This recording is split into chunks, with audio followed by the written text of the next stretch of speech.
Bonjour messieurs et dames, bonjour chers frères et sœurs dans le Seigneur. Encore une joie immense pour moi d'être avec vous, pour ceux qui aiment la parole, la vérité de la parole qui nous éclaire. Aujourd'hui, je bénis le Seigneur, puisqu'il nous donne encore l'opportunité d'avoir le souffle de vie. Alléluia. Et je le bénis parce que encore, il permet que nous puissions nous rassembler autour de la parole de Dieu.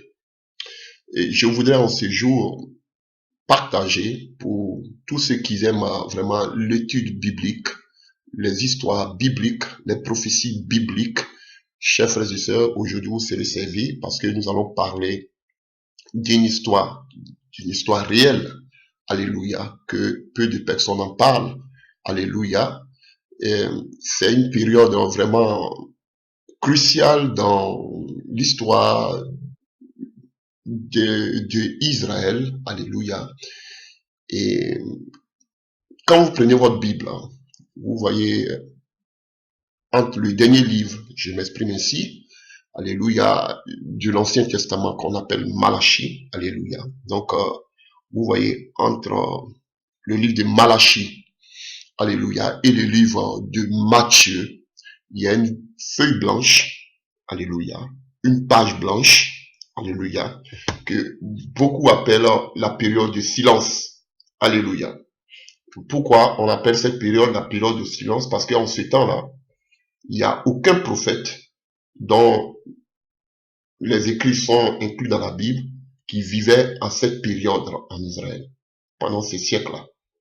Alléluia, parce qu'on considérait que l'Ancien Testament était complet. Donc, il n'y avait aucun prophète.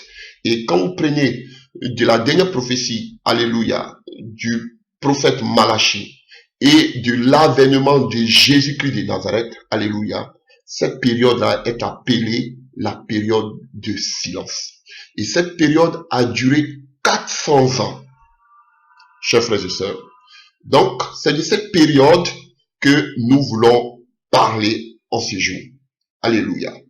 Donc, contrairement à ce que beaucoup disent, alléluia, que cette période a été une période où il n'y avait rien, il n'y avait aucun prophète. Et contrairement à tout à ce que les gens disent, alléluia, c'était une période qui était vraiment une période bouleversante, alléluia, dans l'histoire du peuple d'Israël. Il y a eu beaucoup d'événements qui se sont succédés durant cette période. Alléluia. Donc, pour comprendre tout cela, chers frères et sœurs, il y a des prophéties bibliques qui se sont accomplies en cette période. Vous savez que, alléluia, il y avait tellement plus de 5000 prophéties dans la Bible qui se sont accomplies. Alléluia. Donc, il y avait plusieurs prophéties qui étaient déjà données, alléluia, qui se sont accomplies en cette période. Donc, le thème de, je ne dirais pas que c'est un enseignement, mais ça peut être aussi pour nous un enseignement, de cette étude, alléluia, je dirais les 400 années de silence, ou même 400 années entre les deux testaments, ou entre l'Ancien et le Nouveau Testament. Alléluia. Donc, mesdames et messieurs, chers frères et sœurs, nous voulons nous référer à des révélations, à des prophéties, alléluia, à des visions que Dieu a données à son serviteur Daniel. Donc, nous savons que Daniel, alléluia, contrairement à ce que la Bible dit, Jésus nous parle de Daniel dans le livre de Matthieu 24, verset 15, comme étant un prophète. Jésus le dit, Matthieu 24, verset 15. Il présente Daniel comme ce qu'a dit le prophète Daniel. Alléluia. Donc, Jésus présente Daniel comme un prophète. Et nous savons que Daniel a été déporté avec tout, qu'on appelle le peuple de Juda à Babylone à l'an 505 avant Jésus-Christ par Nebuchadnezzar. Alléluia. Et on sait que là, une fois à Babylone, Daniel a exercé de hautes fonctions administratives. Il a eu à communiquer des révélations à divers souverains de Babylone. Et il a reçu plusieurs visions qu'il a mises comme par écrit. Alléluia. Mais malgré tout cela, malgré ces visions, malgré, et alléluia, le travail qu'il avait abattu à Babylone, il est cependant pas considéré comme un prophète au sens strict du terme. Alléluia. Pourquoi? Dans la mesure où il n'a pas proclamé la parole de Dieu dans des prédications apportées au peuple de Dieu. Alléluia. Donc, on peut voir dans le livre de Hébreux 9 et de Daniel 9 que lorsque 70 ans dont avait prophétisé le prophète Jérémie se sont accomplis, on voit qu'il allait plaider, il allait intercéder en faveur de Dieu pour que le peuple d'Israël puisse être libre. Mais ici, alléluia, dans le canon hébraïque, on ne reconnaît pas Daniel comme étant un prophète. Pourquoi? Parce qu'ils nous disent que Daniel n'a pas amené un message au peuple d'Israël. Alléluia. Et comme vous savez que, alléluia, que l'ancien, alléluia, l'Ancien Testament hébraïque, qu'on appelle le Tanakh, alléluia, est subdivisé en 3 groupes. Il y a ce qu'on appelle la Torah, qui sont les 5 livres de Moïse. Il y a ce qu'on appelle les Nevim, qui sont les prophètes. Et il y a les Ketuvim, qui sont les écrits. Et chers frères et sœurs, dans l'Ancien Testament, alléluia, là qu'on appelle le livre de Daniel, alléluia, le livre de Daniel ne se trouve pas parmi les livres des prophètes, parmi les Nevim.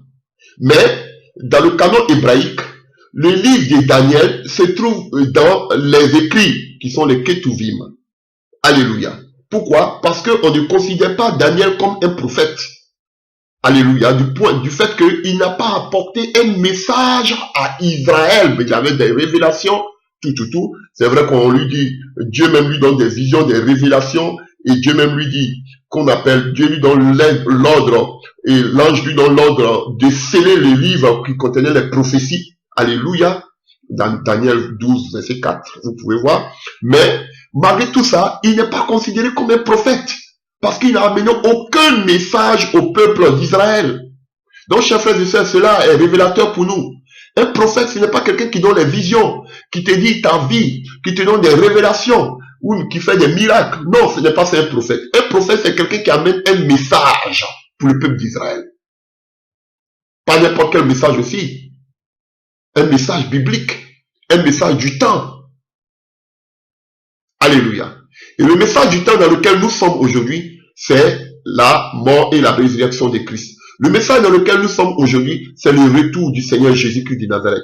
Le message dans lequel aujourd'hui nous voyons avec tout qu'on appelle le dernier prophète de l'Ancien Testament, Jean-Baptiste, c'était répentez-vous quand le royaume des cieux est proche. Avec Jésus, répentez-vous quand le royaume des cieux est proche. Avec tous les disciples, répentez-vous quand le royaume des cieux est proche. Et nous, en tant qu'enfants de Dieu, nous devons aussi suivre, alléluia, sur la voie des autres de nos prédécesseurs. Répentez-vous quand le royaume des cieux est proche. Voici le message du temps. Voilà pourquoi je vous dis, un prophète qui ne parlera pas de repentance, qui ne parlera pas du retour du Seigneur Jésus-Christ, quel que soit tout ce qu'il pourra dire, quels que soient tous les miracles qu'il pourra abattre, alléluia, c'est un faux prophète. Alléluia. Que Dieu vous bénisse. Donc, pour voir réellement ce qui s'est passé dans cette période, alléluia, cruciale dans l'histoire du peuple d'Israël, nous allons nous référer, alléluia, à l'histoire de Daniel, que nous savons qui était né dans une famille d'aristocrates judiens. Alléluia. Donc, alléluia. Donc, on va se référer qu'on appelle aux écrits, aux prophéties de Daniel ou du prophète Daniel, si vous voulez. Et pour votre petite information, si vous prenez Luc 24 à partir du verset 44, Jésus dit que fallait que s'accomplisse tout ce qu'il a dit en ce qui le concernant la loi, alléluia, les prophètes et les psaumes. Donc, effectivement, le Tanakh, la Bible, l'Ancien Testament hébraïque, était subdivisé en 3 grands groupes, chers frères et sœurs. Donc, Jésus en parle aussi dans le livre de Luc 24 à partir du verset 44. Alléluia. Donc, mesdames et messieurs, chers frères et sœurs, pour mieux comprendre ce qui s'est passé dans cette période, nous allons lire, alléluia, et expliquer avec l'aide du Saint-Esprit la statue dans la vision, dans le songe qu'a eu Nebuchadnezzar. Donc, on le voit dans le livre de Daniel 2, Et Daniel 7 et Daniel 8 aussi parlent de cela. Alléluia, vous pouvez le lire. Et Daniel 2, que je vais expliquer, Daniel 7 aussi et Daniel 8. Donc, chers frères et sœurs, nous allons nous appliquer un peu, nous allons nous plonger dans la parole de Dieu pour pouvoir comprendre tout ce qui s'est passé durant cette période. Cette feuille blanche que vous voyez entre le livre de Malachie et le livre de Matthieu, cette feuille blanche-là, ça représente 400 ans. Alléluia, de silence. Pourquoi? Parce qu'on prétend qu'en cette période, il n'y a eu aucun prophète en Israël, que l'Ancien Testament était, qu'on appelle, complet. Alléluia. Donc, nous allons nous plonger dans la parole de Dieu dans le livre de Daniel. Daniel 2. Alléluia. Et on sait que dans le livre de Daniel 2, alléluia, il y a une belle confusion ici. Il y a une belle confusion que par la grâce de Dieu, nous allons essayer d'éclaircir. Et nous savons que le roi Nebuchadnezzar avait eu une vision. Et il avait besoin de quelqu'un pour lui expliquer la vision qu'il avait eue.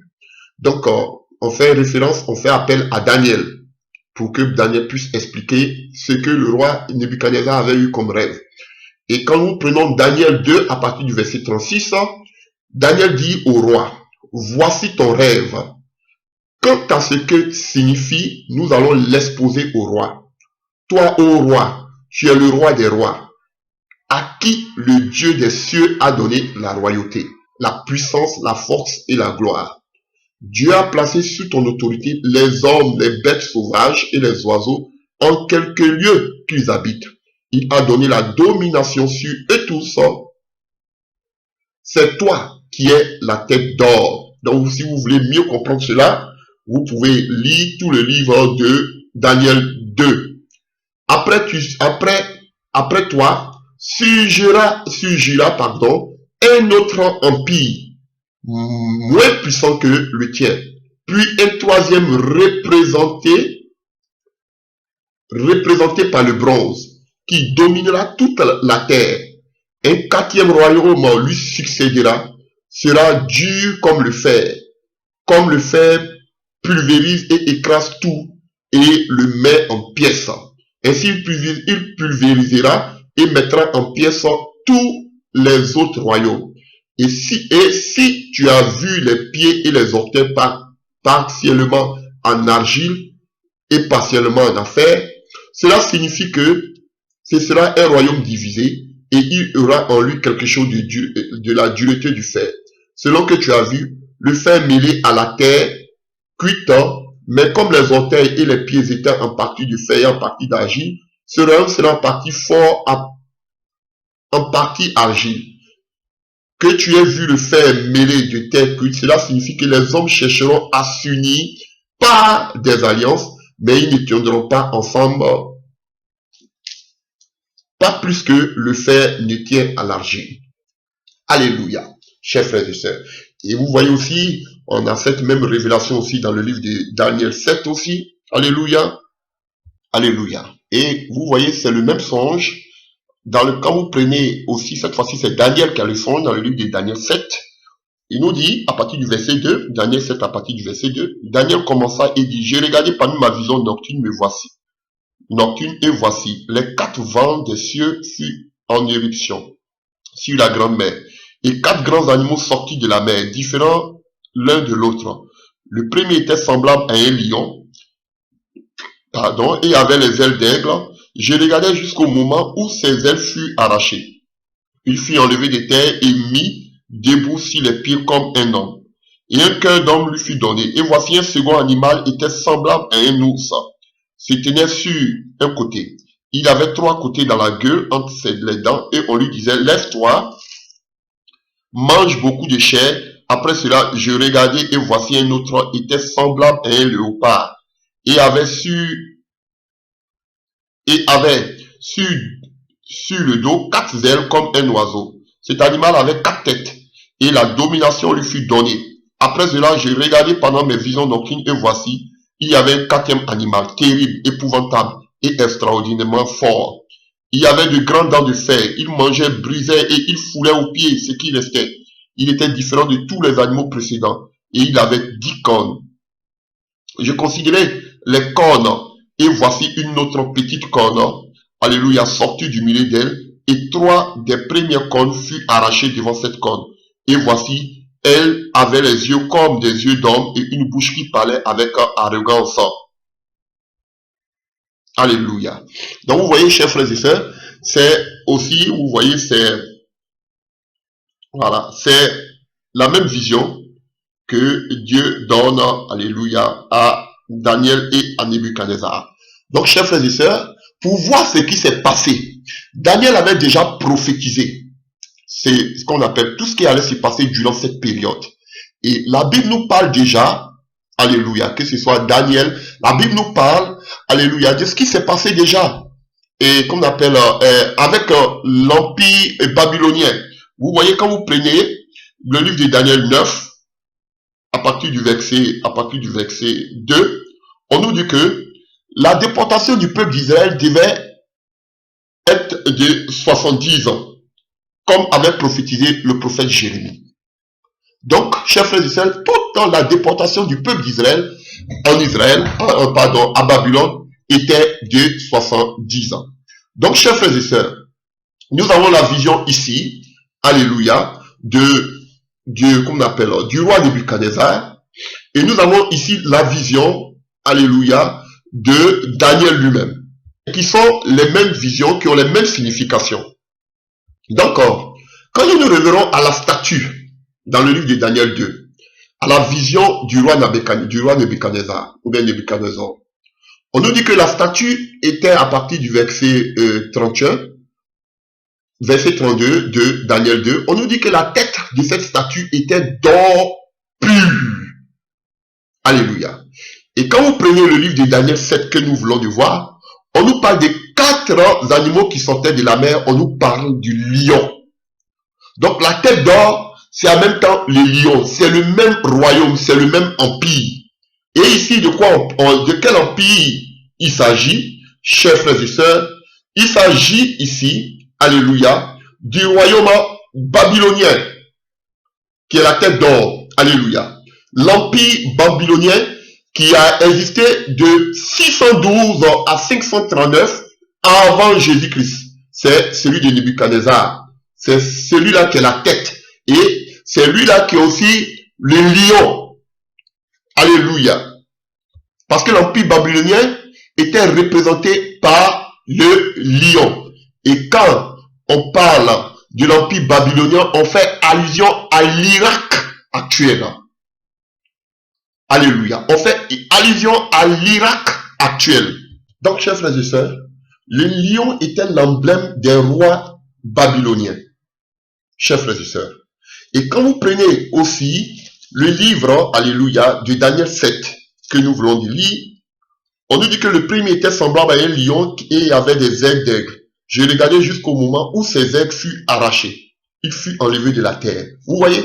Et quand on nous parle d'ailes arrachées, cela symbolise, alléluia, qu'on appelle la prétention de Nebuchadnezzar, de vouloir se faire l'égal de Dieu.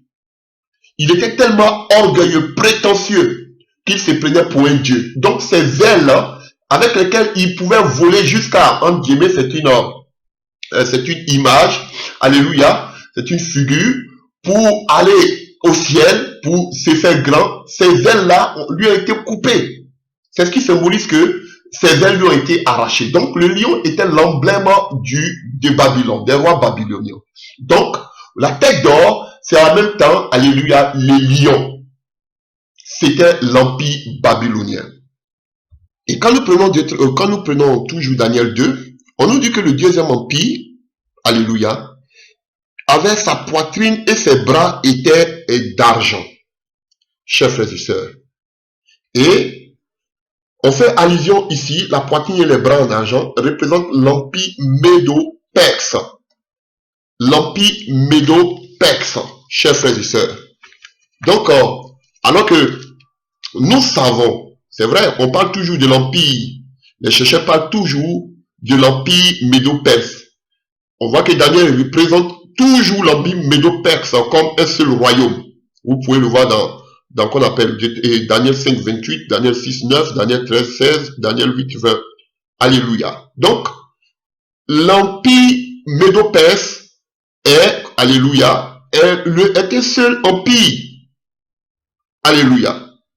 Alléluia. Donc, on voit que la plupart de ceux, les commentateurs de la Bible, nous disent que, alléluia, entre le royaume babylonien et le royaume perse, frère, il n'y a jamais eu de royaume mède. Alléluia. Il n'y a jamais eu de royaume mède. Les Mèdes. Parce que tout le monde dit Mède et Perse. Mais le royaume Mède n'a jamais existé. Mais on dit toujours Mède et Perse. Pourquoi? Parce que c'est un même, alléluia, peuple. Donc, chers frères et sœurs, bref, la poitrine et les bras en argent représentent l'empire médo-perse qui était établi par Cyrus en 539 jusqu'en 330 avant Jésus-Christ de Nazareth. Chers frères et sœurs. Et quand nous partons dans le livre de Daniel 7, alléluia, dans le livre de Daniel 7, l'empire médo-perse est représenté par l'ours. Est représenté par l'ours. Nous allons avancer. Alléluia. Alléluia. Donc, on fait allusion aussi quand on parle de l'ours. Alléluia. On voit la supériorité aussi des Perses. Et qui parle des Perses parle de l'Iran actuel. Et frère, quand nous revenons aussi dans Daniel 2, chers frères et sœurs, Daniel nous parle aussi, alléluia, qu'on appelle du ventre et des cuisses qui étaient en airain. Du ventre et des cuisses qui étaient, alléluia, en airain. Si vous voyez le ventre et les hanches qui étaient, alléluia, en bronze, qui parle de l'airain, parle de bronze, qui représente l'empire médo-grec, alléluia, fondé par Alexandre le Grand à partir de 330 avant Jésus-Christ de Nazareth.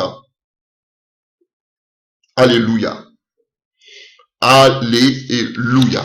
Donc, quand on voit aussi en Daniel 7, l'empire médo-grec et grec, alléluia, est représenté ici par, en Daniel 7, par le léopard.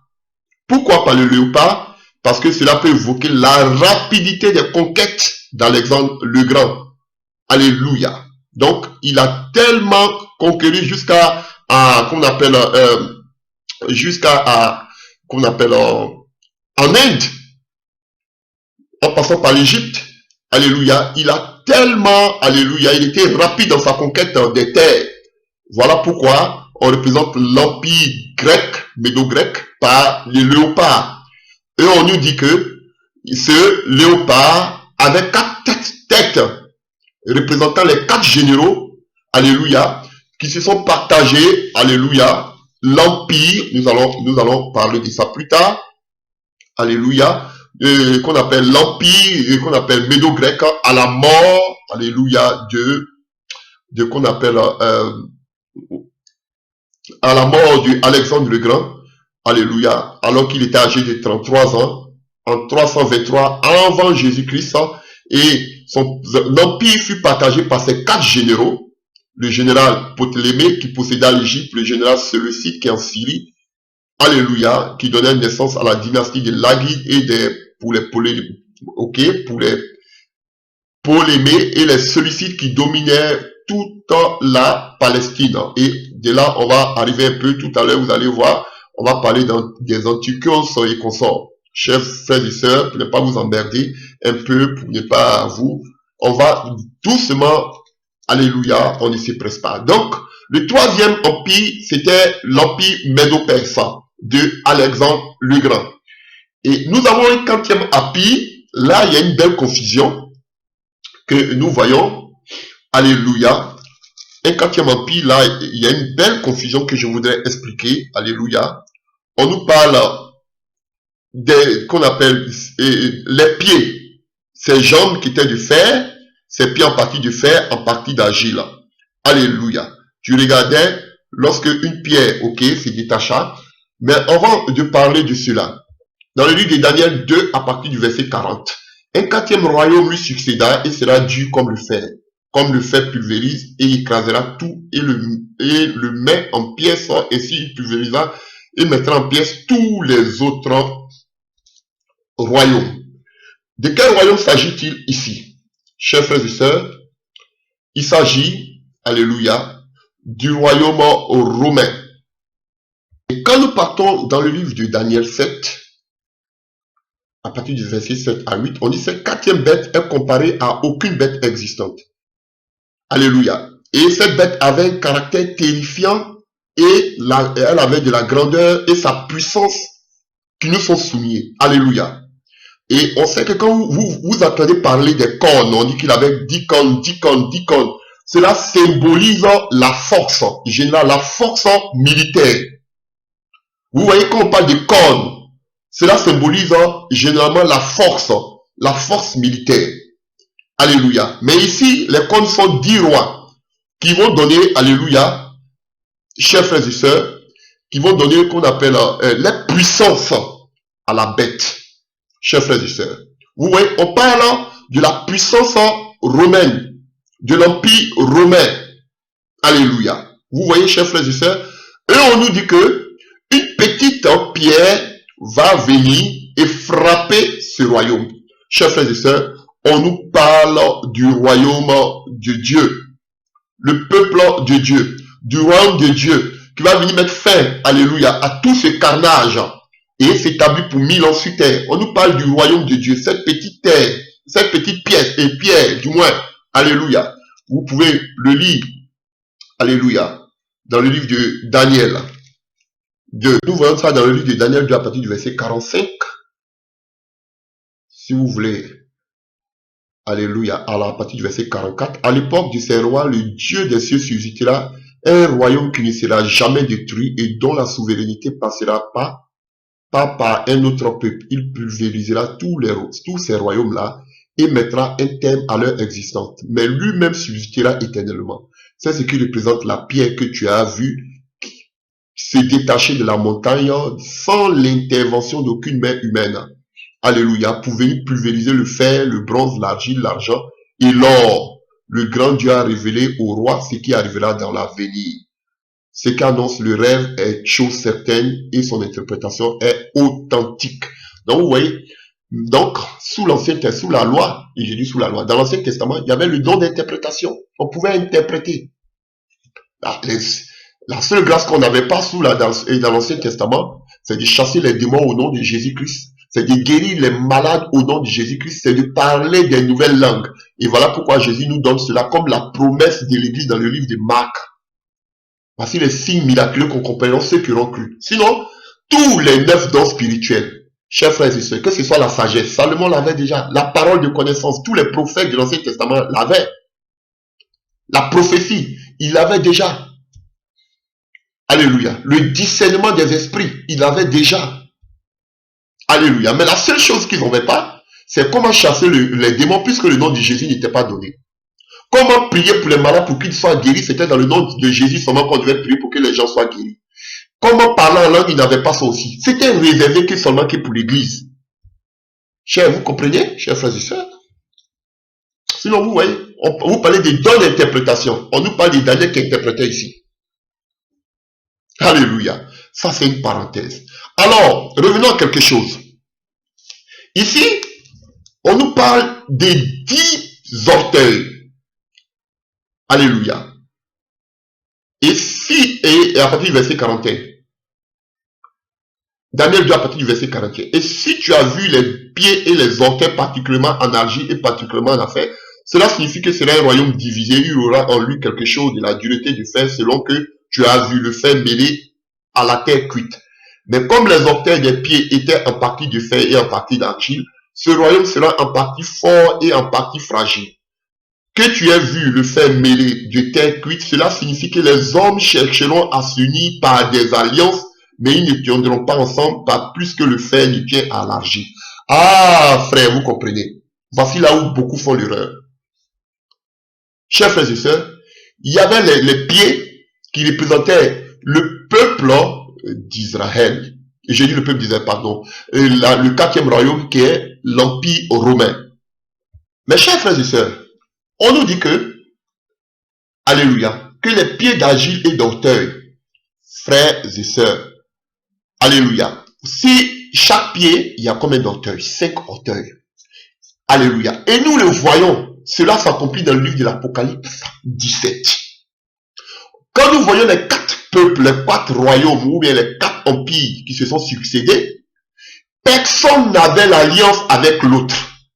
Alors qu'on nous dit que, après ces 4 royaumes, il va y avoir un mélange qu'on appelle une association, les pieds et les orteils, 10 orteils, alléluia. Il va y avoir qu'on appelle des alliances. L'Empire romain n'a pas fait d'alliance avec l'Empire qu'on appelle Médo-Perse.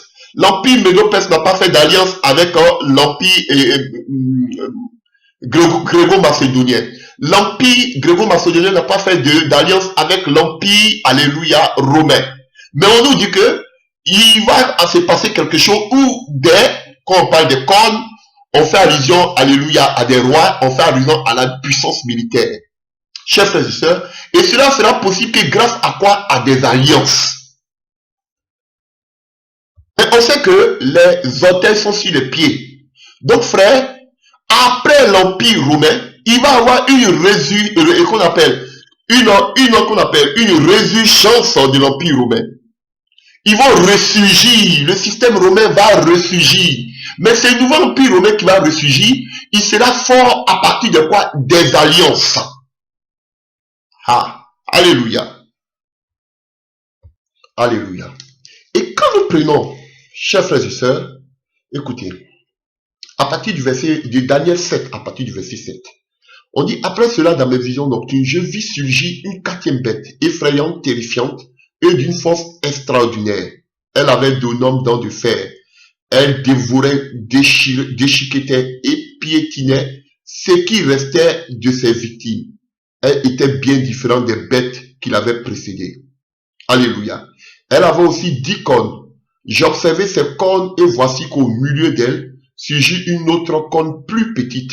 Donc ça veut dire que le royaume qu'on appelle le royaume romain avec les Césars, alléluia, qu'on appelle aussi les pontifes, qu'aujourd'hui appelé le catholicisme. C'était le pontife, c'était l'appellation des Césars, des rois romains, qu'aujourd'hui le pape a pris, le Vatican a pris pour s'attribuer aussi comme étant le souverain pontife. C'est païen. Ça vient des rois, c'était l'appellation des Césars, des rois, le souverain pontife. Alléluia. Donc, chers frères et sœurs, et on nous dit que il y avait, quand on lit, on voit que le royaume qu'on appelle de romain aussi était parfait. Mais il dit au verset 8, j'observais ces cornes, et on vous a dit que les cornes symbolisent, alléluia, la puissance, la force militaire. Alléluia. Mais ici aussi, on va voir dans le livre d'Apocalypse 17, elle symbolise aussi des rois, qui donnent toute la puissance à une seule personne. Et voyez ici dans le livre de Daniel 7, à partir du verset 8. J'observais ces cornes, et voilà qu'au milieu d'elles surgit une autre corne, plus petite. Donc, au milieu de ces cornes, au milieu de ces rois, va surgir une autre corne plus petite. 3 des premières cornes furent arrachées devant elle. Si cette corne, et il avait des yeux ressemblant à des yeux humains, et une bouche qui parlait avec arrogance. On nous parle de qui ici? De l'Antichrist. Alléluia. On nous parle ici de qui? De l'Antichrist. Alléluia. Donc c'était de l'Empire romain, mais il y a quelque chose qui était, on n'a pas vu, alléluia, l'Antichrist du temps du royaume romain, alors que le royaume qu'on appelle l'Empire romain existait. Mais cet Antichrist-là qui parlait avec arrogance, il sort ici, alléluia, de ses alliances entre ses orteils. Vous voyez, on nous parle si chaque pied, il y a 5 orteils, si les 2 pieds, il y a 10 orteils. Alléluia. C'était des alliances. Et ce royaume avec 10 orteils-là n'est pas encore arrivé. Ce sont des alliances, chers frères et sœurs. Et allons-y un peu d'abord dans le livre de Apocalypse 17. Je fais tout ça pour que vous puissiez comprendre. Quand nous prenons Apocalypse 17 à partir du verset 12, on nous dit quoi? Les 10 cornes que tu as vues sont 10 rois qui ne sont pas encore parvenus au pouvoir. Donc, ils ne sont pas encore venus, ces 10 rois-là. Mais ils recevront pendant 1 heure l'autorité royale et ils exerceront en commun avec la bête. Ce qu'on vous disait tout à l'heure dans le livre de Daniel, que nous voulons lire dans le livre de Daniel, c'est que cette bête-là parlait avec, on dit cette bête-là parlait avec, cette qu'on parlait avec arrogance. Ici, on l'appelle la bête. L'antichrist. Non, pas l'antichrist, la bête. J'ai fait une erreur, je ne parle pas de l'antichrist, parce qu'il aura le faux prophète. Oui, c'est lui qui est l'antichrist, excusez-moi. Parce qu'il aura le faux prophète et l'antichrist. Et c'est lui-là qui est l'antichrist. Donc, on l'appelle la bête, ici, dans le livre de l'Apocalypse. Celui qui parle avec arrogance dans le livre de Daniel. Donc, ce n'est pas encore arrivé. Et on nous dit que quoi? Les 10 contes que tu as vus sont les rois qui ne sont pas encore parvenus au pouvoir. Mais ils reçoivent pendant 1 heure l'autorité royale et ils exercent en commun avec la bête. Ils poursuivront un même but et mettre les puissances. Ah, vous avez vu? Les puissances et leur autorité au service de la bête. Pardon, on vous a dit que les cornes, on vous a dit que les cornes sont des rois, mais les cornes aussi symbolisent aussi la puissance, l'autorité. Et tous ces 10 rois-là vont donner leur pouvoir, leur autorité à la bête, l'antichrist. Alléluia. Père, vous voyez, on dit pour 1 heure. Donc, leur autorité sera brève. Alléluia. Pendant 3 heures et demie. Frère, leur autorité sera brève. Donc, ils vont faire des alliances. Comme Daniel lui disait dans le livre de Daniel 7. Ils vont faire des alliances, chers frères et sœurs. Donc, ce que vous devez savoir, chers frères et sœurs, c'est que, après l'Empire romain, alléluia, on nous parle des 10 auteurs, des 10 pieds de fer et d'argile qui représentent une résurgence à venir de l'Empire romain. Ça va ressurgir l'Empire romain, comme on voit dans Daniel 2, verset 43. Alléluia. Et on sait que les prophéties bibliques révèlent qu'une grande superpuissance s'élèvera en Europe et qu'elle sera une résurgence de l'Empire romain. Alléluia. Et cette puissance qui va s'élever sera une puissance à la fois politique, une puissance militaire et une puissance économique. Et quand vous prenez Apocalypse 18, l'Apocalypse 18 nous parle de la puissance économique, alléluia, de ce qu'on appelle, de ce pouvoir, de cette puissance qui va naître en Europe. Chers frères et sœurs, ce gouvernement mondial, alléluia, alléluia, chers frères et sœurs, et ils seront détruits parce qu'ils ont un but, c'est pour faire la guerre, pour attaquer l'agneau, comme nous dit l'Apocalypse 17 à partir du verset 14, c'est pour attaquer l'agneau, mais ils vont tous tomber, chers frères et sœurs. Donc, frères, vous comprenez que il y a encore une puissance qui va s'élever dans les derniers temps, dirigée par l'Antichrist, qui a un seul but, c'est de faire la guerre à l'agneau. Donc là, à l'agneau. Donc la 3e guerre mondiale, ce sera comme contre l'agneau qu'on appelle dans la vallée de Josaphat, de Megiddo, chers frères et sœurs. Donc il est important. Et quand vous voyez aujourd'hui, cela est devant vous. Regardez aujourd'hui, quand vous voyez, alléluia, quand vous voyez à Strasbourg, alléluia, le Parlement européen, vous voyez la grande Babylone, la puissance économique, la puissance politique, la puissance militaire, alléluia, vous voyez, c'était érigé comme la Babylone ancienne de Nimrod, alléluia, chers frères et sœurs. Et quand vous voyez, par exemple, quand vous prenez, vous voyez, tout est basé, on va voir tout à l'heure que l'Empire romain a vraiment impacté le monde par sa culture, on va le voir tout à l'heure. Regardez, quand vous prenez les membres, quand vous prenez la carte de l'Union européenne, vous voyez combien d'étoiles? 12 étoiles. Le mot déjà Europa vient de la mythologie grecque. Alléluia, d'une déesse, alléluia, qui a chevauché Zeus, qui était un bouc, pas un bouc, un taureau, que vous voyez aujourd'hui devant l'Union européenne à Bruxelles, l'Union monétaire européenne à Bruxelles. Donc, c'est une mythologie grecque. Et quand vous voyez les 12 étoiles, on va vous dire que ce sont les membres de ceux qui font partie de l'Union européenne. Mais c'est archi faux. Je crois qu'aujourd'hui, l'Union européenne compte en 27 ou bien 28 membres en son sein. Mais pourquoi il met seulement que 12 étoiles? Êtes-vous une fois posé cette question? Alléluia. Avec une femme autour d'une femme, alléluia, on dit que c'est Marie, ce n'est pas Marie. C'est Europa, c'est déesse, la mythologie grecque. Et chers frères et sœurs, ces 12 étoiles de l'Union européenne, si vous ne le savez pas, représentent les 12 divinités païennes grecques. Il y en avait 12. Vous pouvez les chercher.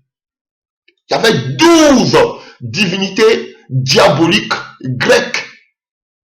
Vous pouvez les chercher. Si vous tapez les 12 divinités grecques, vous allez les trouver. À commencer par Zeus. Alléluia. Et ils vivaient à Olympe.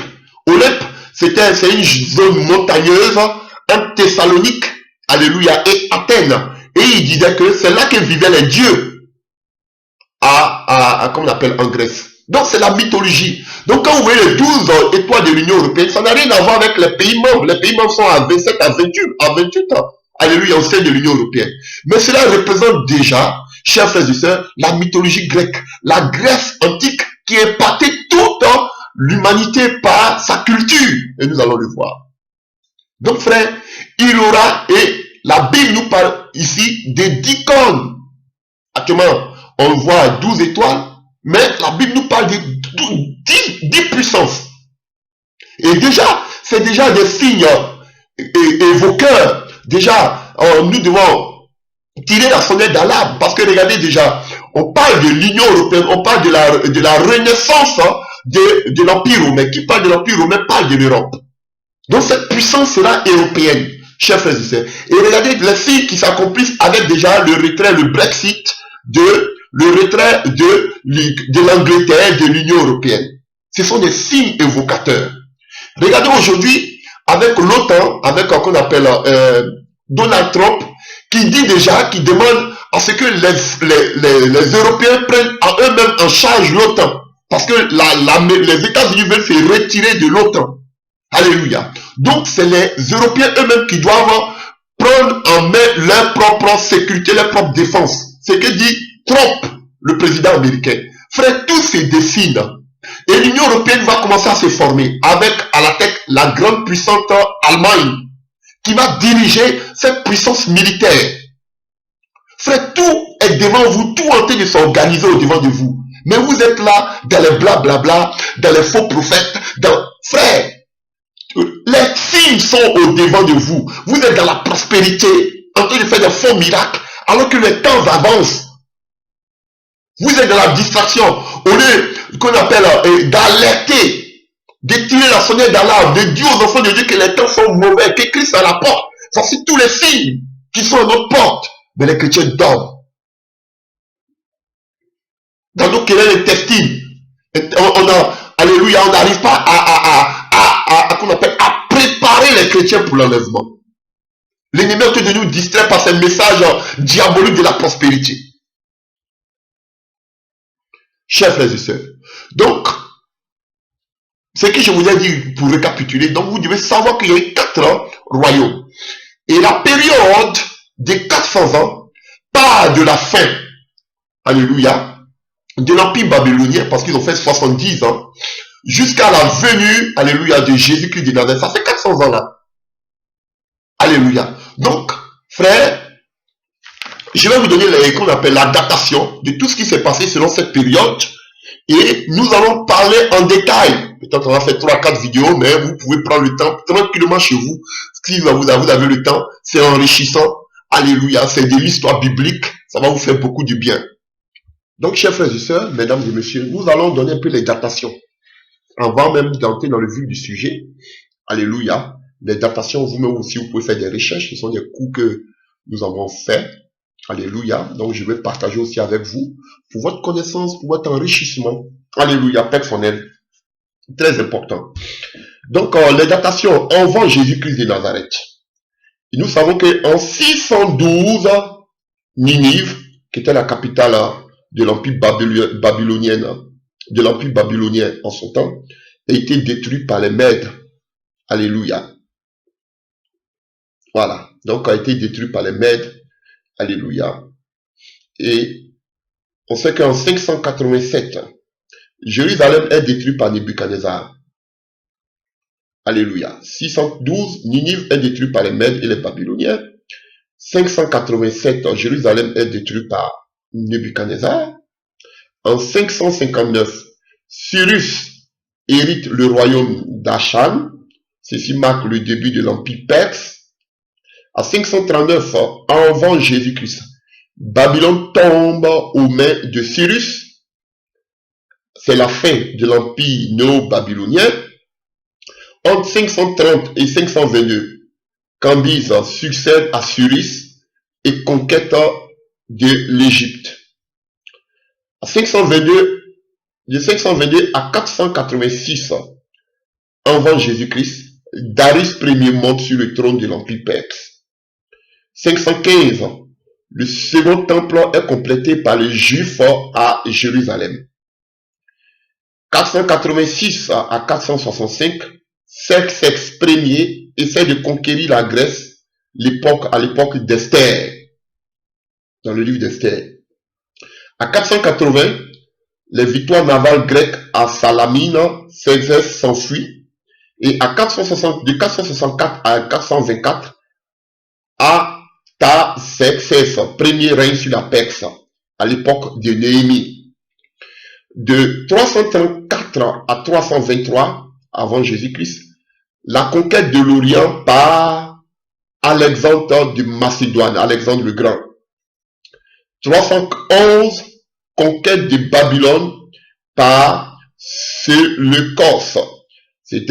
Quand on parle de Séleucos, c'était un des généraux de Alexandre le Grand.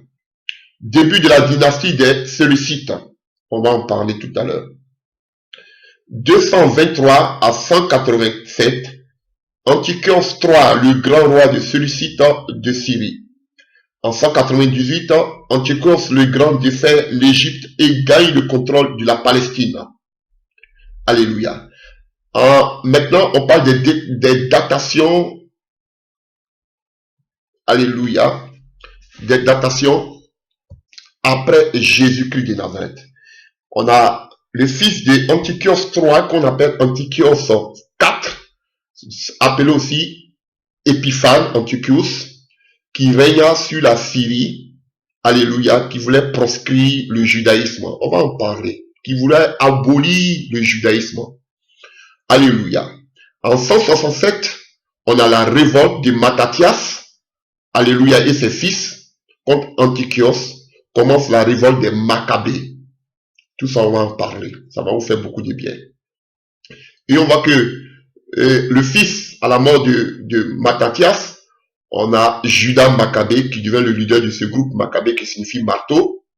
Et plus tard, on a Jonathan qui est souverain sacrificateur, le fils aussi. Simon est souverain sacrificateur, les fils, tout ça, c'était les 5 fils de Mattathias.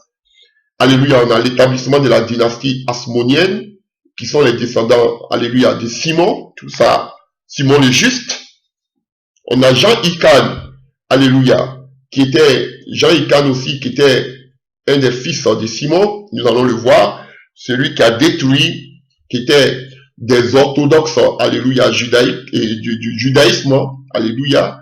Et c'est ce Jean Hyrcan, nous allons voir tout à l'heure, c'est lui qui a amené le judaïsme à ce qu'on appelle chez les Odomites, dans la province de Idoumée, qui leur demandait de se circoncire et d'accepter le judaïsme. C'est ce Jean Hyrcan, chers frères et sœurs. Et c'est lui aussi qui a détruit le temple. Et quand vous voyez dans le livre de Jean 4, à partir du verset 20, Jésus parlait avec la femme samaritaine. Et la femme samaritaine dit que oui, ici, nous, d'autres disent que c'est sur, comme on appelle, cette montagne qu'on doit adorer le Seigneur. D'autres disent que c'est à Jérusalem. Donc, il y avait un temple qui était établi sur le mont Gérazim, Bon, un temple où, comme on appelle, si vous voulez, un sanctuaire qui était établi sur le mont Gérazim au 4e siècle. Alléluia. Auprès de l'ancien Sichem, que l'on pouvait voir depuis l'endroit où Jésus se trouvait avec la femme. Et on sait que ce temple avait été détruit par le chef des Hasmoniens, juif qu'on appelait Jean Hyrcan en 129 avant Jésus-Christ. Alléluia. Et Jérusalem fut choisi comme le lieu où on devait adorer Dieu. Et on va parler de toutes ces personnes-là, en long et en large. Et nous continuons.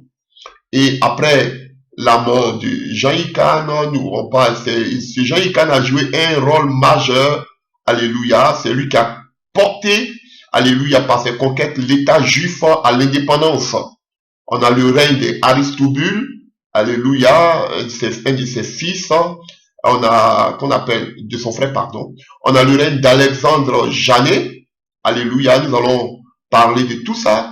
Alléluia, en 75 et 67, on a le règne d'Alexandra Salomé.